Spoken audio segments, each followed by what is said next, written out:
United states और European union की जो ट्रेड डील होने वाली थी अब वो पोस्टपोन हो चुकी है क्योंकि डोनाल्ड ट्रंप ने यहाँ धमकी दी है कि वो ग्रीनलैंड के मुद्दे पर वो अब पूरे यूरोप पर और टैरिफ लगा सकते हैं, एक्स्ट्रा टैरिफ लग सकता है। तो आज ही ये खबर आई है and this is very important right now.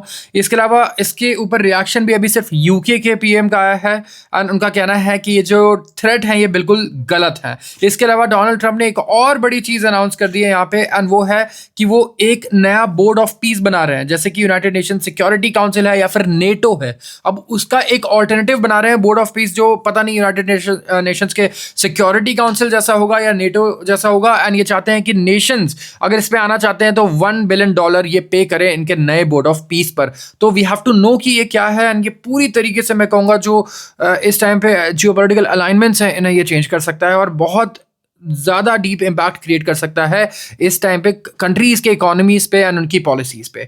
तो यहाँ पे सबसे पहले जानते हैं इनके ट्रेड डील के बारे में, जो ग्रीनलैंड के बारे में जिसके ऊपर ये चर्चा कर रहे हैं।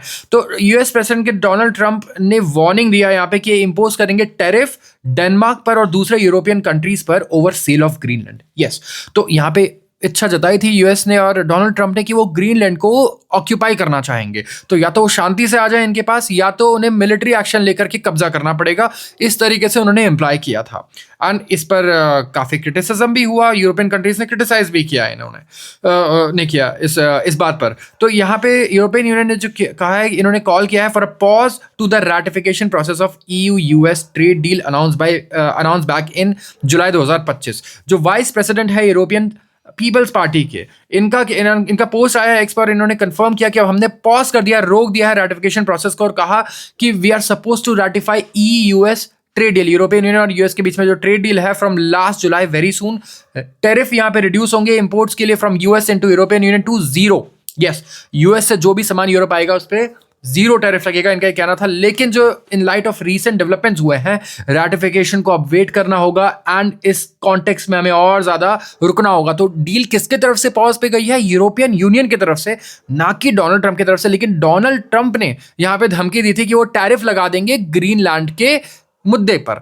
तो यूरोपियन यूनियन यहाँ पे कह रहा है कि जब हम टैरिफ डील साइन कर रहे हैं और जीरो टैरिफ कर रहे हैं यूएस के लिए, इसके बाद ये फिर हमसे एक और हमारे ऊपर 25% का और टैरिफ लगा देगा, तो फिर क्या फायदा इस डील को करने का, राइट? इस डील का मतलब यही है कि जो टैरिफ थे हम दोनों एक दूसरे के लिए जीरो कर देते हैं, लेकिन उसके बाद आप नए टैरिफ इंट्रोड्यूस कर दोगे तो सारी मेहनत तो फिर बेकार हो चुकी है, राइट? तो जो डील है ये अनाउंस की गई थी जुलाई 2025 में यूरोपियन यूनियन और यूएस के बीच में।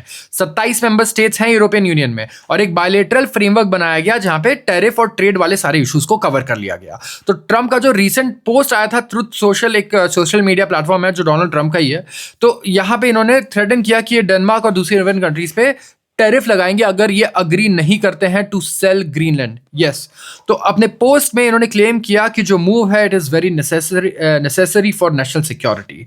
इन्होंने बात की चाइना की एंड रशिया के इंटरेस्ट की इन द टेरिटरी और निगोशिएट करने की बात की यूरोपियन नेशंस के साथ। ये चाहते थे कि एस्केलेटिंग टैरिफ जो है 10% के ये बढ़ जाए एंड 25% हो जाए 2026 से, अगर ये डील साइन नहीं होती है तो ग्रीनलैंड की। इन्होंने कहा कि this is time for Denmark to give back after years of US support. तो इतने साल तक हमने डेनमार्क को सपोर्ट किया है, तो अब वक्त आ गया है कि डेनमार्क हमें वापस हमारे लिए भी कुछ करे। अब तक ये हमारे लिए इसने कुछ नहीं किया है। सो आप ये देख रहे हो किस तरीके के स्टेटमेंट्स आते हैं यहाँ से। एंड 1 फरवरी 2026 से all above mention countries Denmark, Norway, Sweden, Germany, France, UK, Netherlands, Finland, इनके ऊपर 10% टैरिफ लगेगा on any and all goods sent to US. और जून 1 से ये टैरिफ बढ़ करके हो जाएगा 25%। तो एंड ये ड्यू होगा, पेबल होगा अनटिल सच टाइम, एक डील जब तक रीच नहीं हो जाती तब तक। तो ये अब एडमेंट हो चुके हैं ग्रीनलैंड को एक्वायर करने में, जो एक सेमी ऑटोनमस टेरिटरी है डेनमार्क की। जी, तो इनका कहना है कि नेशनल सिक्योरिटी कंसर्न्स है जिसकी वजह से हमें एक्वायर करना होगा ग्रीनलैंड को। अब यहाँ पे काफ़ी मतलब अगर आप देखोगे तो स्टेबिलिटी जो है would have been only gain from last years trade deal between US and European Union. इनका ये कहना है स्टेबिलिटी आती एंड बट यहाँ पे ये तो और ज़्यादा अनस्टेबल हो गया है मामला, क्योंकि ये और टैरिफ लगा सकते हैं। सो वी हैव टू सी कि अब दोनों के बीच में क्या चीज़ें होती हैं। यूएस इस टाइम पे हर कंट्री और हर कॉन्टिनेंट में एक ना एक इंसान से पंगे लेने को तैयार है। तो एशिया में तो बहुत सारे हैं, बट यूरोप में सिर्फ रशिया के साथ नहीं, या पूरे यूरोपियन यूनियन के साथ भी इन्होंने प्रॉब्लम क्रिएट कर ली है। और यहाँ पे यूके के पीएम ने स्लैम कर दिया है that this is is completely wrong. अब इन्होंने ऐसा बोल तो दिया है, लेकिन इसके ऊपर डोनाल्ड ट्रंप पता नहीं क्या ओवर रिएक्ट करेंगे। हो सकता है इतनी सी बात पे यूके के ऊपर कुछ नए टैरिफ्स लग जाए। यस, तो इनका यूके के पीएम का क्या कहना है इसके ऊपर ये जानिए कि इन्होंने कहा कि अगर आप टैरिफ लगाते हो अपने एलाइज पे, तो आप कहीं ना कहीं यहाँ पे अगर देखोगे तो जो नेटो एलाइज हैं इनके ऊपर कलेक्टिव सिक्योरिटी की एक तो हम बात करते हैं। नेटो क्या है वैसे? नॉर्थ अटलांटिक ट्रीटी ऑर्गेनाइजेशन है, राइट? तो यहाँ पे बहुत सारी कंट्रीज हैं वेस्टर्न यूरोप की एंड यूएस। इनका एक ऑर्गेनाइजेशन है जहाँ पे इनका कहना है कि कोई भी अगर किसी कंट्री पे अटैक करता है तो वो माना जाएगा कि it is an act of war against NATO. ये सारी कंट्रीज मिल करके उसके अगेंस्ट एक्शन लेंगी। तो अगर आप टैरिफ लगा रहे हो अपने एलाइज पे, तो कहीं ना कहीं आप नेटो की सिक्योरिटी को भी हार्म कर रहे हो। एंड यहाँ पे ये डायरेक्टली परस्यू करेंगे विथ यूएस एडमिनिस्ट्रेशन, यूके के प्राइम मिनिस्टर का ये कहना है। एंड ट्रंप ने ऑफकोर्स ये धमकी दी है एंड बट ये धमकी कहाँ से आ रही है? अब ये फिर से इमरजेंसी पावर्स यूज़ कर रहे हैं। मतलब बहुत बहुत सारी चीज़ें अगर आप देखोगे तो स्किप कर देते हैं लोग, क्योंकि क्या इनके पास ऐसी पावर्स हैं? सबसे पहले तो सुप्रीम कोर्ट से ही वर्डिक्ट आने वाला था जो अब पोस्टपोन हो चुका है। तो अगर सुप्रीम कोर्ट ने मना कर दिया कि नहीं नहीं ये जो टैरिफ सही नहीं थे, तो कहीं ना कहीं तब तक फिर जो भी अभी तक टैरिफ लगे थे वो सारे निल हो जाएंगे। बट ये ऑलरेडी एक बिल भी ला चुके हैं जिसे पास करने वाले हैं पार्लियामेंट में, बायपार्टिसन बिल है। एंड अगर वो पास हो जाता है तब इन्हें कहीं ना कहीं पावर मिल सकती है इस तरीके के टैरिफ्स को लगाने की। तो स्टार्टिंग फरवरी आपने देखा कि इस तरीके की 10% की टैरिफ ऑलरेडी एप्लीकेबल हो जाएगी यूरोप पे। एंड इंडिया के लिए और बेटर है मुझे लगता है। खाली इंडिया को क्यों परेशान करना है भाई? जो इनके एलाइज हैं, जो इनके फ्रेंड्स हैं, सबसे ज़्यादा ये इन्हें ही निचोड़ रहे हैं। तो ये और बेटर है मुझे लगता है। लोगों को समझ में आ रहा है कि यूएस से दोस्ती करना इज ऑल्सो वेरी एक्सपेंसिव। अब एक और चीज़ आ गई, ये चाहते हैं, डोनाल्ड ट्रंप चाहते हैं कि $1 बिलियन आप पे करो अगर आप इनके बोर्ड ऑफ पीस पर आना चाहते हो। तो इन्होंने एक ग्रुप बना लिया है कोई नया और कह रहे हैं कि अगर आप परमानेंट स्पॉट चाहते हो मेरे बोर्ड ऑफ पीस पर, तो आप $1 बिलियन मतलब करीब 9,000 करोड़ खर्च करो। यस, एक ड्राफ्ट चार्टर इन्होंने पोस्ट किया है प्रपोज ग्रुप का, जिससे देखा गया था ब्लूमबर्ग द्वारा। एंड इन्होंने कहा है कि डोनाल्ड ट्रंप खुद ही इसमें इनॉग्रल चेयरमैन होंगे एंड ये डिसाइड करेंगे कि किसको इनवाइट किया जाएगा to be members.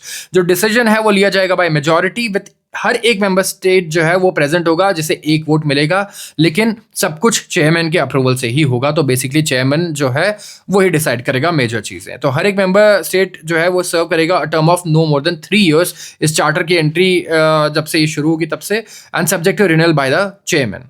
And critics जो है वो बहुत वरीड है कि ट्रंप चाह रहे हैं कि एक ऑल्टरनेटिव बनाए या राइवल करे यूनाइटेड नेशंस को। यस, यूनाइटेड नेशंस का एक ऑल्टरनेटिव बनाना चाहता है यूएस। तो यहाँ पे यूएन का अब क्या रोल रहने वाला है आगे दुनिया में, ये भी बहुत इंपॉर्टेंट है। एंड जो बोर्ड है इन्होंने डिस्क्राइब किया है इस चार्टर को, described in the charter as international organisation जो प्रमोट करेगा स्टेबिलिटी, डिपेंडेबल और लॉफुल गवर्नेंस को रीस्टोर करेगा, सिक्योर करेगा एंड्योरिंग पीस ऐसे एरियाज में जो अफेक्टेड हैं या जहां पर कॉन्फ्लिक्ट चल रहा है वहां पर। तो ये रिस्पॉन्सिबल, ट्रंप यहाँ पे रिस्पॉन्सिबल होगी for approving the groups official seal document का ये कहना है। तो इन्होंने नंबर ऑफ वर्ल्ड लीडर्स को यहाँ पे इनवाइट भी कर दिया है, जैसे अर्जेंटीना, कनाडा, इस बोर्ड ऑफ पीस के लिए to be Board of Peace for Gaza, जो फॉर्म होगा under the broader umbrella of his new Board of Peace. तो इसी का एक पार्ट क्या होगा, Board of Peace for Gaza. तो यहाँ पे इजराइल के प्राइम मिनिस्टर ने क्रिटिसाइज भी किया है, बेंजामिन नेतन्याहू ने कहा है कि इनके साथ कुछ कोऑर्डिनेट किया ही नहीं गया इनकी कंट्रीज के साथ, जिन्हें शायद सबसे ज़्यादा ज़रूरत है इसकी। तो ये एक ऑल्टरनेटिव बिल्ड करना चाह रहे हैं विच इज़ वेरी, मतलब ये बहुत इंस्टेबिलिटी ला सकता है पूरी दुनिया में। एंड सबसे पहले अब इससे क्या इम्पैक्ट होगा, इससे तो दुनिया भर में सबसे पहले जो डिफेंस के पैक्ट होंगे वो मुझे लगता है पूरी तरीके से यूजलेस हो जाएंगे। या क्या होगा पता नहीं जो इस बोर्ड ऑफ सिक्योरिटी में होगा, क्योंकि क्या क्या चीज़ें होंगी यहाँ पे। मे बी यूनाइटेड नेशंस बिल्कुल यूजलेस बन जाए, ये भी हो सकता है। यूनाइटेड नेशंस का जो सिक्योरिटी काउंसिल है हो सकता है ये यहाँ पे बिल्कुल यूजलेस बन जाए। सो हमें देखना होगा कि किस तरीके से ये चीज़ें आगे मोड़ लेती हैं, क्या क्या चीज़ें होती हैं एंड क्या क्या चीज़ें सिर्फ ब्लफ हैं। So stay connected and keep watching कि यहाँ पे क्या होता है, एंड फॉलो अस अगर आप ऐसे ही जानना चाहते हो इंपॉर्टेंट अपडेट्स और वो कैसे आपको इम्पैक्ट करते हैं